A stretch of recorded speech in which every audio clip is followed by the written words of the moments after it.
Bonjour, François Olivier, votre vidéo formateur pour MS Project. Aujourd'hui, nous allons voir dans MS Project comment je peux gérer d'une autre manière que ce qu'on a vu dans la première leçon, les marges au niveau donc justement de tâches.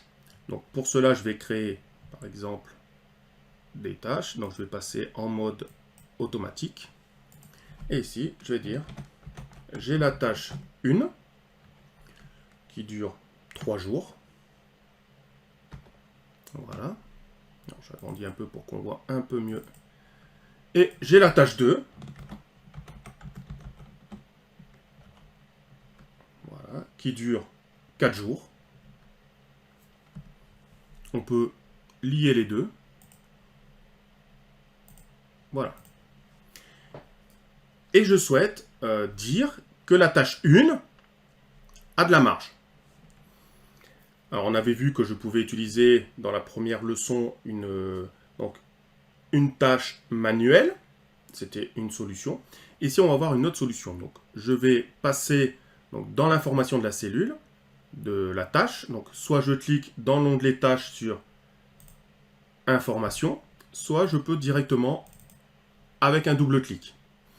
Donc, ici, on voit en général le nom de la tâche, pourcentage d'achèvement, mode d'échéancier, manuel automatique, date de début, fin, affichage dans la chronologie, masquer la barre, le report, la durée, si c'est estimé. Donc c'est ce qui nous permet d'avoir un petit point d'interrogation si on n'est pas certain de la durée. La priorité, si elle est inactive, les prédécesseurs, les ressources. Et j'arrive dans avancer. Et ici, il y a le nom, toujours la durée, toujours le estimé. En dessous, tout ce qui est contrainte et comment je travaille sur la tâche, si elle est en unité fixe ou si par exemple je suis en durée fixe, travail fixe, piloté par l'effort, etc. Nous, ce qui va nous intéresser ici, c'est l'échéance. Donc, vous voyez qu'il y a marqué NC, non concerné. Donc, si je souhaite mettre une échéance, par exemple, on voit qu'elle se termine le mardi 11 et je veux dire que j'ai, par exemple, 2 jours de marge, donc qu'elle pourrait se terminer le jeudi, je peux cliquer. Et vous voyez que ici, au lieu d'être sur mardi 11, je peux mettre sur jeudi 13. Je valide avec OK.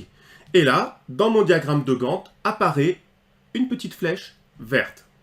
Alors là, j'ai mis, juste comme ça, j'ai mis ici une échéance, vous voyez. Donc, avec la date. C'est tout ce que j'ai fait et il est apparu cette flèche verte dans mon diagramme de Gantt. Et là, que se passe-t-il si par exemple, imaginons, de 4 jours, on voit que j'ai toujours pas dépassé, tout va bien. Maintenant, on va faire exprès, je dépasse. Je passe à lundi 17. Voilà. Vous voyez que j'ai toujours, alors ici, ma petite flèche verte. Alors, par contre, hop, on va agrandir plutôt. Voilà. On voit que j'ai toujours ma flèche verte ici. Bon, difficilement visible avec le bleu, mais elle est toujours là. Par contre, qu'est-ce que je vois? Je vois ici, dans la fenêtre indication, voilà, un petit losange rouge qui me dit cette tâche est soumise à une contrainte début au plus tôt le... Bon, ça c'est la partie donc ici du calendrier. Et le petit losange, cette tâche dépasse son échéance du jeudi 13 août.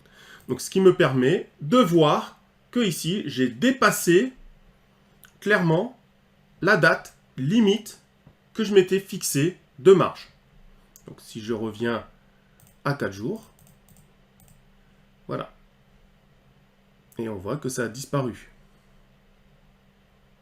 Alors, je vais remettre un plus tôt dès que possible. Voilà. Et on voit que dès que je vais augmenter, apparaît le losange rouge. Je vous remercie d'avoir suivi cette vidéo formation sur MS Project et je vous dis à très bientôt pour une nouvelle vidéo formation sur MS Project.